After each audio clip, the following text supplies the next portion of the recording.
ਖਬਰਾਂ ਦੀ ਸ਼ੁਰੂਆਤ ਕਰੀਏ ਸ਼ਰਮਾ ਜੀ ਆਪਾਂ 3 ਕਾਨੂੰਨਾਂ ਵਾਲੀ ਨਵੀਂ ਖੇਤੀ ਪਾਲਿਸੀ ਤੋਂ।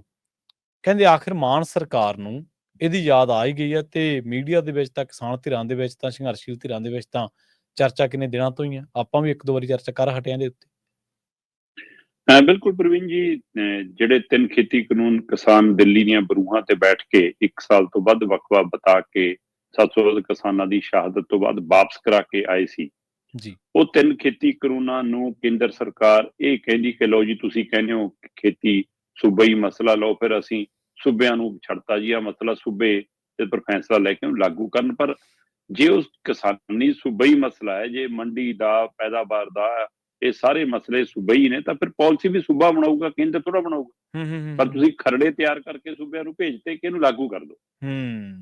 ਤੇ ਜਿਹੜੇ ਤੁਹਾਡੇ ਡੱਬੇ ਬਣੇ ਨੇ ਡਬਲ ਇੰਜਣ ਦੇ, ਉਹ ਤਾਂ ਕਰ ਦੇਣਗੇ, ਪਰ ਉਹਦਾ ਨੁਕਸਾਨ ਸੂਬਿਆਂ ਨੂੰ ਕਿੰਨਾ ਹੋਣਾ ਇਹ ਤਾਂ ਆਵਾਮ ਸਮਝਦਾ, ਇਹਨੂੰ ਤਾਂ ਸਰਕਾਰਾਂ ਨਹੀਂ ਸਮਝਦੀਆਂ। ਬਿਲਕੁਲ। ਪਰ ਆਸ ਕੀਤੀ ਜਾ ਰਹੀ ਸੀ ਕਿ ਪੰਜਾਬ ਸਰਕਾਰ ਤਾਂ ਇਸ ਗੱਲ ਤੇ ਸਟੈਂਡ ਲਊਗੀ, ਜਿੱਦਾਂ ਹੀ ਇਹ ਖਰੜਾ ਆਊਗਾ ਤਦੇ ਉਹ ਬੁੱਧੀਜੀਵੀਆਂ ਨੂੰ ਬੁਲਾਊਗੀ, ਤਦੇ ਉਹ ਕਿਸਾਨ ਆਗੂਆਂ ਨੂੰ ਬੁਲਾਊਗੀ, ਤਦੇ ਉਹ ਖੇਤੀ ਮਾਹਿਰਾਂ ਨੂੰ ਬੁਲਾਊਗੀ, ਤਦੇ ਉਹ ਆਪਣੇ ਕੈਬਨਿਟ ਦੀ ਮੀਟਿੰਗ ਕਰੂਗੀ, ਤਦੇ ਉਹ ਆਪਣੇ MLA ਨੂੰ ਬੁਲਾਊਗੀ। ਹੋ ਸਕਦਾ ਸੈਸ਼ਨ ਬੁਲਾ ਲਵੇ, ਚੇਚਾ ਸਰਬਦਲ ਮੀਟਿੰਗ ਬੁਲਾ ਲਵੇ, ਪਰ ਰੱਤਾ ਕੁਝ ਨਹੀਂ ਹੋਇਆ। 25 ਨਵੰਬਰ ਦੀ 22-23 ਦਿਨਾਂ ਤੋਂ ਉੱਪਰ ਦਾ ਵਕਵਾ ਹੋ ਗਿਆ। 25 ਨਵੰਬਰ ਦੀ ਉਹਨਾਂ ਨੇ ਉਹ ਖਰੜਾ ਤਿਆਰ ਕਰਕੇ ਪੰਜਾਬ ਸਰਕਾਰ ਨੂੰ ਭੇਜਿਆ ਸੀ ਕਿ ਜੀ ਸਾਨੂੰ ਇਹਦਾ ਛੇਤੀ ਜਵਾਬ ਦਿਓ, 15 ਦਿਨਾਂ 'ਚ ਫੈਸਲਾ। ਇੱਕ ਪਾਸੇ ਅਸੀਂ ਕਹਿੰਦੇ ਹਾਂ ਕਿਸਾਨੀ ਮਸਲੇ ਦਾ ਫੈਸਲਾ ਹੋ ਰਿਹਾ, ਇੱਕ ਪਾਸੇ ਅਸੀਂ ਕਹਿੰਦੇ ਹਾਂ ਸੂਬੇ ਦੀ ਖੇਤੀ ਨੀਤੀ ਤੇ 15 ਦਿਨਾਂ 'ਚ ਹਾਂ ਨਾ ਕਰਕੇ ਭੇਜ ਦਿਓ ਜੀ। ਮਤਲਬ ਸਾਹ ਚਿੱਠੀ ਥੋੜਾ ਤਰੀਕ ਕੱਢ ਕੇ ਰੱਖ ਲਈ ਜੀ ਹੁਣ ਕੇ ਬਸ ਇੰਨੀ ਤਰੀਕ ਨੂੰ ਜਨ ਲੈ ਕੇ ਆ ਜਾਓ। ਸੋ ਇਹ ਕਿੱਡਾ ਬੜਾ ਮਸਲਾ ਜਿਹਦੇ ਤੇ ਮੰਥਨ ਦੀ ਲੋੜ ਹੈ। ਤੇ ਗਾਂ ਸਾਡੇ ਵਾਲੀ ਸਰਕਾਰ ਨੇ ਫਾਈਲ ਦੱਬ ਕੇ ਰੱਖ ਲਈ ਜੀ। ਬਿਲਕੁਲ, ਹਵਾ ਨਹੀਂ ਨਿਕਲਣ ਦਿੱਤੀ ਕਿ ਸਾਡੇ ਕੋਲੇ ਫਾਈਲ ਆਈ ਹੋਈ ਹੈ, ਅਸੀਂ ਇਹਦੇ ਪਰ ਕੀ ਕਰਨਾ ਕੀ ਨਹੀਂ। ਉਹ ਤਾਂ ਜਦੋਂ ਸਾਡੇ ਸਾਥੀਆਂ ਨੂੰ, ਪੱਤਰਕਾਰਾਂ ਨੂੰ ਇਹਦਾ ਪਤਾ ਲੱਗਿਆ, ਉਹਨਾਂ ਨੇ ਉਲਟਾ ਗੁਰਮੀਤ ਖੁੱਡੀਆਂ ਤੱਕ ਪਹੁੰਚ ਅਪਰੋਚ ਕੀਤੀ, ਫਿਰ ਮੂੰਹ ਜਿਹਾ ਹਿਲਾਇਆ ਕਿ ਹਾਂ ਜੀ ਆਈ ਤਾਂ ਹੋਈ ਹੈ ਜੀ, ਅਜੇ ਦੇਖਣੀ ਹੈ ਜੀ, ਅਜੇ ਵਿਚਾਰਨੀ ਹੈ ਜੀ।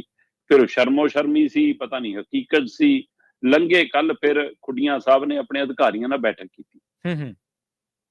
ਬੈਠਕ ਕਰਕੇ ਉਹਦੇ ਪਰ ਚਰਚਾ ਕਰਕੇ ਫਿਰ ਇਹ ਗੱਲ ਮੀਡੀਆ ਬਿਆਨੀ 'ਚ ਤਾਂ ਕਹੀ ਹੈ, ਇਹ ਖਰੜਾ ਪੰਜਾਬ ਸਰਕਾਰ ਲਈ ਵੀ ਤੇ ਪੰਜਾਬ ਲਈ ਸਹੀ ਨਹੀਂ ਹੈ। ਕਹਿੰਦੇ ਕਿ ਬਿਲਕੁਲ ਜੀ ਇਹ ਮੰਡੀ ਨੂੰ ਖਤਮ ਕਰਦਾ, ਮੰਡੀਕਰਨ ਦਾ ਵੀ ਭੋਗ ਪੈ ਜਾਣਾ, ਮੰਡੀਆਂ ਦਾ ਵੀ ਭੋਗ ਪੈ ਜਾਣਾ, ਤੇ ਉਹਦੇ ਨਾਲ ਕਿਸਾਨੀ ਲਈ ਨਵੀਆਂ ਚੁਣੌਤੀਆਂ ਖੜੀਆਂ ਹੋ ਜਾਣੀਆਂ ਜੀ। ਤੋ ਇਹ ਸਵਾਲੀਆਂ ਉਹਨਾਂ ਨੇ ਹਾਮੀ ਤਾਂ ਭਰੀ ਹੈ।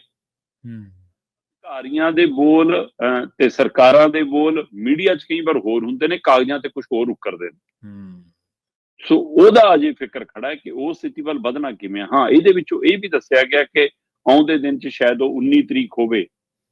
ਅੱਜ ਭਾਰਤ ਦੇ ਵਿੱਚ 17 ਤਰੀਕ ਚੜ੍ਹ ਗਈ, ਹੋ ਸਕਦਾ 19 ਦਸੰਬਰ ਹੋਵੇ। ਅੱਜ ਸ਼ਾਇਦ ਸੁਨੇਹੇ ਲੱਗਣਗੇ ਕਿਸਾਨ ਜਥੇਬੰਦੀਆਂ ਨੂੰ, ਖੇਤ ਮਜ਼ਦੂਰਾਂ ਨੂੰ ਜਾਂ ਖੇਤੀ ਦੇ ਮਾਹਿਰਾਂ ਨੂੰ ਕਿ ਵੀ 19 ਦਸੰਬਰ ਨੂੰ ਪੰਜਾਬ ਭਵਨ ਦੇ ਵਿੱਚ, ਚੰਡੀਗੜ੍ਹ ਦੇ ਵਿੱਚ ਆਪਾਂ ਬੈਠ ਕੇ ਇਹਦੇ ਤੇ ਮੰਥਨ ਕਰੀਏ।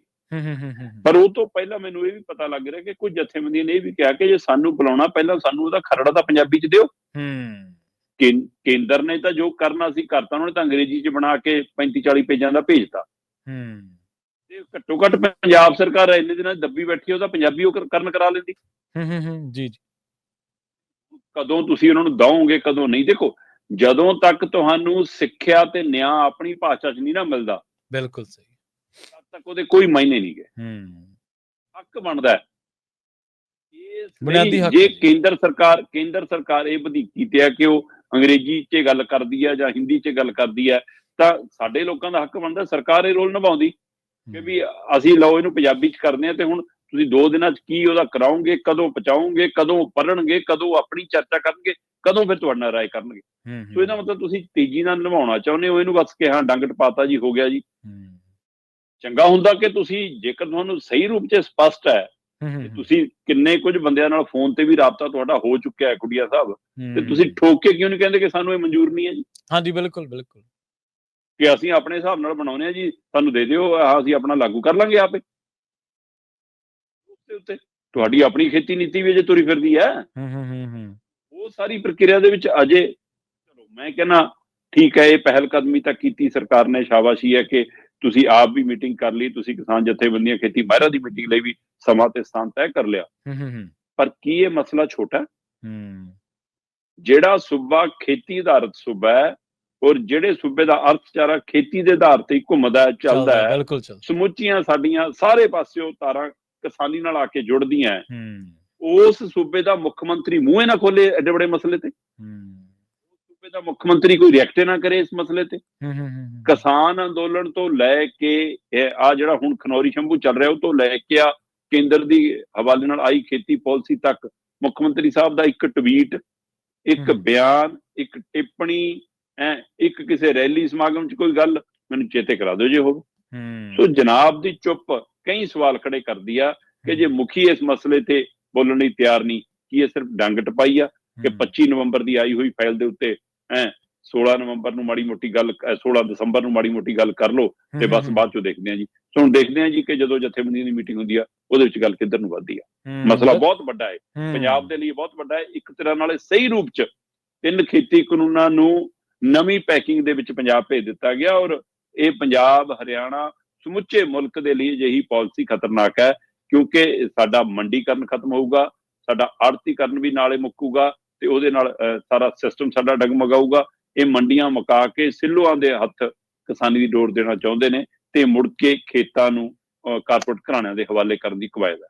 ਮੈਨੂੰ ਚੰਗੀ ਤਰ੍ਹਾਂ ਯਾਦ ਆ ਸ਼ਰਮਾ ਜੀ, ਜਿਸ ਦਿਨ ਆਪਾਂ ਇਸ ਤੋਂ ਪਹਿਲਾਂ ਪਿਛਲੇ ਹਫ਼ਤੇ ਵੀ ਇਹਦੇ ਉੱਤੇ ਚਰਚਾ ਕੀਤੀ ਸੀ ਇੱਕ ਆਪਾਂ ਕਿ ਸਰਕਾਰ ਦੁਬਾਰਾ ਲਿਆ ਰਹੀ ਹੈ ਖੇਤੀ ਕਾਨੂੰਨ, ਉਦੋਂ ਵੀ ਆਪਾਂ ਇਸ ਗੱਲ ਦੀ ਗੱਲ ਕੀਤੀ ਸੀ ਕਿ ਜਿਹੜਾ ਸਾਡਾ RDF ਆ ਉਹ ਸਾਡੀ ਮੰਡੀ ਦੇ ਵਿੱਚੋਂ ਨਿਕਲਦਾ ਟੈਕਸ, ਤੇ ਉਹਦੇ ਨਾਲ ਸਾਡਾ ਜਿਹੜਾ ਬੁਨਿਆਦੀ ਢਾਂਚਾ, ਪਿੰਡਾਂ ਦੀਆਂ ਸੜਕਾਂ ਜਾਂ ਹੋਰ ਜਿਹੜਾ ਢਾਂਚਾ ਉਹ ਸਾਡਾ ਉਹਦੇ ਆਸਰੇ ਖੜਾ ਜਾਂ ਉਹਦੇ ਨਾਲ ਬਣਦਾ। ਆਪਾਂ ਇਹ ਕਹਿ ਸਕਦੇ ਹਾਂ ਪੰਜਾਬ ਦਾ ਰੋਡ ਨੈਟਵਰਕ ਆ ਜਿਹੜਾ ਇਹ ਦੇਸ਼ ਭਰ ਦੇ ਵਿੱਚੋਂ ਆਲਾ ਦਰਜੇ ਦਾ। ਪੰਜਾਬ ਦੀਆਂ ਢਾਣੀਆਂ ਤੱਕ ਸੜਕਾਂ ਬਣੀਆਂ ਨੇ, ਕਿਸੇ ਹੋਰ ਸੂਬੇ ਦੇ ਵਿੱਚ ਇਸੇ ਨਾਲ ਫੰਡ ਦਾ ਹਵਾਲਾ ਨਾ, ਇਸੇ ਫੰਡ ਦਾ ਹਵਾਲਾ। ਹਾਂਜੀ, ਉਹ ਕੇਂਦਰ ਨਹੀਂ ਦਿੰਦਾ, ਫਸਲ ਚੋਂ ਹੀ ਸਾਨੂੰ ਮਿਲਦਾ, ਸਾਡੀ ਫਸਲ ਚੋਂ ਸਾਨੂੰ ਮਿਲਦਾ। ਬਿਲਕੁਲ, ਮਾਰਕੀਟ ਕਮੇਟੀ ਦੀ ਫੀਸ ਤੁਸੀਂ ਉਹ ਕੱਟਦੀ। ਹਾਂਜੀ ਹਾਂਜੀ ਹਾਂਜੀ। ਆੜਤੀਆਂ ਨੂੰ ਤੁਸੀਂ ਆਪਣੇ ਏਜੰਟ ਬਣਾਉਣ ਲਈ ਉਹਨਾਂ ਦੀਆਂ ਕਟੌਤੀਆਂ ਤੇ ਆ ਗਏ। ਹਾਂਜੀ ਬਿਲਕੁਲ ਬਿਲਕੁਲ। ਤਾਂ ਕਿ ਉਹ ਸਿੱਲੋਂ ਦੇ ਏਜੰਟ ਬਣੇ, ਉਹਨਾਂ ਨੂੰ ਕੀ ਲਾਲਚ ਦਿੱਤਾ ਜਾ ਰਿਹਾ ਕਿ ਤੁਸੀਂ ਹੁਣ ਤਾਂ ਫੇਰ ਵੀ ਮੰਡੀ 'ਚ ਤੰਬੂ ਲਾਉਨੇ ਹੋ, ਕੰਡਾ ਲੈ ਕੇ ਜਾਂਦੇ ਹੋ, ਇਹਨਾਂ 4 ਬੰਦੇ ਰੱਖਦੇ ਹੋ, ਇਹਨਾਂ ਓਏ ਤੋਏ ਸੁਣਦੇ ਹੋ, ਚਾਹਾ ਪਲਾਉਂਦੇ ਹੋ, ਸਵੇਰੀ ਤੁਹਾਡੇ ਕੁੰਡੇ ਖੜਕਾਉਂਦੇ ਨੇ ਆ ਕੇ, ਫਿਰ ਤੁਸੀਂ ਕੁਛ ਨਹੀਂ ਕਰਨਾ। ਤੁਸੀਂ ਆਪਣੇ ਬੰਦੇ ਬਸ ਸਾਡੇ ਸਿੱਲੋਆਂ ਕੰਨੀ ਨੂੰ ਭੇਜੀ ਜਾਣੇ ਆ, ਹੈਨਾ, ਅਸੀਂ ਨਗਦ ਨੂੰ ਚੈੱਕ ਦੇਈ ਜਾਣੇ, ਉਹਨੂੰ ਚੈੱਕ ਦਿਆਂਗੇ, ਤੁਹਾਡੇ ਖਾਤੇ 'ਚ SMS ਆ ਜਾਊਗਾ ਜਦੇ, ਤੁਹਾਡਾ ਕਮਿਸ਼ਨ ਨਾਲ ਦੀ ਨਾਲ। ਇਹ ਲਾਲਚ ਦੇ ਕੇ ਉਹਨਾਂ ਨੂੰ ਏਜੰਟ ਬਣਾਇਆ ਜਾ ਰਿਹਾ, ਏਜੰਟ ਬਣਾਇਆ। ਪਰ ਜਿਹੜਾ ਮੈਂ ਕਹਿੰਦਾ ਠੀਕ ਹੈ, ਬਹੁਤ ਵੱਡਾ ਮਸਲਾ ਹੈ, ਇੱਕ ਵੱਖਰਾ ਮੰਥਨ ਹੈ ਕਿ ਆੜਤੀ ਕਿਸਾਨ ਨੂੰ ਕਿੰਨਾ ਨਿਚੋੜਦੇ ਨੇ, ਕਿੰਨਾ ਝੂੰਡਦੇ ਨੇ, ਹੈਨਾ। ਪਰ ਜਿਹੜੀ ਮੌਕੇ ਦੀ ਥੁੜ ਪੈਂਦੀ ਹੈ, ਹੋਵੇ ਜੀ 10 ਵਜੇ ਖੋਲੂਗਾ ਤੇ 10 ਵਜੇ ਵੀ ਅੱਧਾ ਗੇਟ ਖੋਲਦਾ, ਸੰਗਲ ਲਾਇਆ ਹੁੰਦਾ ਉਹਦੇ ਵਿੱਚ ਉਹਨੇ ਕਿ ਸਿਰ ਨਮਾ ਕੇ ਲੰਘੋ, ਹੈਨਾ। ਤੇ ਇਸ ਲਈ ਉਹ 10 ਵਜੇ ਖੁੱਲੂ, ਅੱਜ ਛੁੱਟੀ ਹੈ ਜੀ, ਪਰ ਆੜਤੀ ਦਾ ਬੂਹਾ ਕਿਸਾਨ ਰਾਤ ਨੂੰ 11 ਵਜੇ ਵੀ ਖੜਕਾ ਲੈਂਦਾ, ਸਵੇਰੇ 3:30 ਵਜੇ ਵੀ ਖੜਕਾ ਲੈਂਦਾ, ਹੈਨਾ। ਉਹ ਪ੍ਰਕਿਰਿਆ ਜੇ ਖਤਮ ਹੋ ਗਿਆ, ਕਹੂਗਾ ਮੇਰੇ ਤਾਂ ਕੋਈ ਲੇਗਾ ਦੇਗਾ ਨਹੀਂ, ਬਾਈ ਸਿੱਲੋ ਨਾਲ ਜਾਓ। ਆੜਤੀਆਂ ਨੂੰ ਵੀ ਇੱਥੇ ਰੱਖਣਾ ਪਊਗਾ ਕਿ ਹੋ ਸਕਦਾ ਕਿ ਪਹਿਲੀ ਵਾਰ ਤੁਹਾਨੂੰ 4 ਗੁਣਾ 5 ਗੁਣਾ ਮਿਲ ਜਵੇ। ਤੇ ਆਪਾਂ ਹਿਮਾਚਲ ਦੇ ਸੇਬ ਵਾਲੀ ਗੱਲ ਕੀਤੀ ਤਾਂ ਸੀ, ਜਦੋਂ ਉਹਨਾਂ ਕੋਲ ਡਾਟਾ ਪੂਰਾ ਚਲਾ ਗਿਆ, ਸਿੱਲੂ ਵਾਲਿਆਂ ਕੋਲ ਕਿਸਾਨਾਂ ਦਾ ਸਿੱਧਾ ਰਾਬਤਾ ਉਹਨਾਂ ਨਾਲ ਹੋ ਗਿਆ, ਤੇ ਫਿਰ ਉਹਨਾਂ ਨੂੰ ਏਜੰਟਾਂ ਦੀ ਵੀ ਲੋੜ ਨਹੀਂ, ਡਾਟਾ ਚਾਹੀਦਾ ਉਹਨਾਂ ਨੂੰ ਤਾਂ। ਤੇ ਏਜੰਟਾਂ ਤੋਂ ਬਾਅਦ ਫਿਰ ਜਦੋਂ ਕਿਸਾਨ ਉਹਨਾਂ ਕੋਲੇ ਆਉਣ ਲੱਗੇ, ਪਤਾ ਕਿ ਹੋਰ ਕੋਈ ਵੇਚਣ ਨੂੰ ਥਾਂ ਨਹੀਂ ਬਚੀ, ਮੰਡੀਆਂ ਆਪਣੀਆਂ ਖਤਮ ਹੋ ਗਈਆਂ, ਫਿਰ ਉਹ ਜਿਹੜੀ ਤੁਸੀਂ ਹਿਮਾਚਲ ਵਾਲੀ ਗੱਲ ਕਰਦੇ ਹੋ ਫਿਰ ਉੱਥੇ ਆਊ, ਉੱਥੇ ਆਉਣੀ ਗੱਲ। ਬਿਲਕੁਲ, ਫਿਰ ਉਹ ਕਹਿੰਦੇ ਹਿਮਾਚਲ ਦੇ ਸੇਬਾਂ ਵਾਲਿਆਂ ਨਾਲ ਜੋ ਹੋਇਆ, ਮੈਂ ਬਾਰ-ਬਾਰ ਇਹ ਗੱਲ ਕਹਿਣਾ ਕਿ ਜੇਕਰ ਤੁਹਾਨੂੰ ਲੱਗਦਾ ਹੈ ਕਿ ਹਾਂ ਇਹ ਕੋਈ ਝੋਲ ਮੋਲ ਹੈ, ਇਹ ਫਾਇਦੇ ਵਾਲਾ ਸੌਦਾ, ਜਾਣ ਕੇ ਅਸੀਂ ਕੁਝ ਗਲਤ ਕਹਿ ਰਹੇ ਹਾਂ, ਤਾਂ ਇੱਕ ਵਾਰ ਹਿਮਾਚਲ ਗੇੜੀ ਮਾਰ ਲਓ ਜਾਂ ਆਪਣੇ ਕਿਸੇ ਰਿਸ਼ਤੇਦਾਰ ਨਾਲ ਹੀ ਪਤਾ ਕਰਾ ਲਓ ਕਿ ਉੱਥੋਂ ਦੇ ਸੇਬਾਂ ਦੇ ਕਿਸਾਨਾਂ ਨਾਲ ਕੀ ਵਾਪਰਿਆ ਸੀ। ਬਿਲਕੁਲ, ਤੇ ਉਹਨਾਂ ਤੋਂ ਪਹਿਲਾਂ ਤਾਂ ਇਸੇ ਤਰ੍ਹਾਂ ਮਹਿੰਗੇ ਭਾਅ, ਤੇ ਜਦੋਂ ਉਹਨਾਂ ਨੇ ਸਰੈਂਡਰ ਕਰਤਾ ਤੇ ਉਦੋਂ ਫਿਰ ਮਰਜ਼ੀ ਦਾ ਭਾਅ, ਉਹੀ ਜਿਹੜਾ ਸੇਬ ਉਹ 70-80 ਰੁਪਏ ਵੇਚਦੇ ਸੀ ਜਾਂ 40-45 ਰੁਪਏ ਵਟਤ ਕਰਦੇ ਸੀ, 5 ਰੁਪਏ 10 ਰੁਪਏ ਨਹੀਂ ਕਿਸੇ ਨੇ ਪੁੱਛਿਆ। ਸਾਡੀ ਜਿਹੜੀ ਨਹੀਂ, ਜਿਵੇਂ ਉਰੇ ਰੌਲਾ ਪਾਉਂਦੇ ਆ ਨਾ ਕਿ ਇਹਦੇ ਵਿੱਚ ਨਮੀ ਵੱਧ ਹੈ ਜੀ, ਹਾਂਜੀ, ਮੌਚਰ ਵੱਧ ਆ ਗਿਆ ਜੀ, ਇਹ ਤਾਂ ਦਾਣਾ ਸੁੰਗੜ ਗਿਆ ਜੀ, ਇਹ ਹੋ ਗਿਆ। ਫਿਰ ਉੱਥੇ ਹੁਣ ਸੇਬਾਂ 'ਚ ਉਵੇਂ ਨੁਕਸ ਕੱਢ ਕੇ 10 ਕਿਲੋ 'ਚ 1 ਕਿਲੋ ਭਾਅ ਤੇ ਲੈਂਦੇ ਨੇ, 9 ਕਿਲੋ ਨੂੰ ਕਬਾੜ ਦੱਸਦੇ ਨੇ ਫਿਰ ਉਹ। ਹਾਂਜੀ ਬਿਲਕੁਲ। ਤੇ ਦੂਜੀ ਗੱਲ, ਕਿਸਾਨ ਵੀਰ ਦਿੱਲੀ ਦੇ ਅੰਦੋਲਨ ਦੇ ਵਿੱਚ ਸਟੇਜਾਂ ਤੇ ਜਾ ਕੇ ਆਪਣਾ ਦੁੱਖ ਸੁਣਾ ਕੇ ਆਏ ਸੀ। ਹਾਂਜੀ। ਤੇ ਦੂਜੀ ਗੱਲ ਜਿਹੜੀ ਹੈ ਨਾ ਸ਼ਰਮਾ ਜੀ, ਕਈ ਲੋਕ ਕਹਿ ਰਹੇ ਨੇ ਮੰਡੀ ਹੋਈ ਆ, ਟੁੱਟ ਜੂ ਫੇਰ ਕੀ, ਇਹ ਇਕੱਲੀ ਮੰਡੀ ਥੋੜੋ ਆ, ਇਹਦੇ ਨਾਲ ਸਰਕਾਰ ਜਾਮਣ ਖੜੀ ਅਸਲ ਦੇ ਵਿੱਚ ਕਿਸਾਨ ਦੇ ਨਾਲ, ਕਿ ਕੋਈ ਵਪਾਰੀ ਤੇਰਾ ਝੋਨਾ 2000 ਤੋਂ ਘੱਟ ਖਰੀਦਾ, MSP ਤੇ ਵੇਚ ਲਾ, ਕੋਈ ਚੱਕਰ ਨਹੀਂ ਗਿਆ, ਤੇ ਜਦੋਂ ਟੁੱਟ ਗਈ ਜਿਵੇਂ ਤੁਸੀਂ ਕਿਹਾ, ਫਿਰ ਉਹੀ ਹਾਲ ਹੋਣਾ।